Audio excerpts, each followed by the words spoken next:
একটা সাপ, এই যে রাসেল ভাইপার, যেটা বাংলাদেশে এখন খুব বেশি দেখা যাচ্ছে, আগে ছিল না। কিন্তু আগে ওই সাহারা মরুভূমিতে দেখা যেত, মিডিল ইস্টের পাহাড়গুলোতে দেখা যেত, এখন বাংলাদেশে শুরু হয়েছে রাসেল ভাইপার।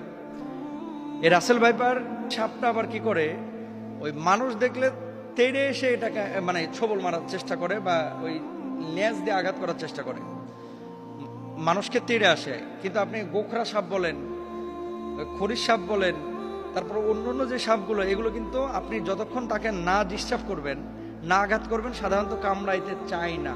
রিয়ার দু একটা ঘটনা বিচ্ছিন্ন হতে পারে। তো সাপের ব্যাপারে আল্লাহর হাবিব সাল্লাল্লাহু আলাইহি ওয়াসাল্লামের একটা বক্তব্য আমরা পাই।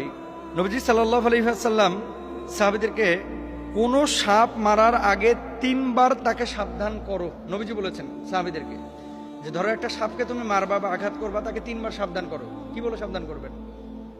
চলে যা, চলে যা, সরে যা, অথবা তাকে লাকড়ি দিয়ে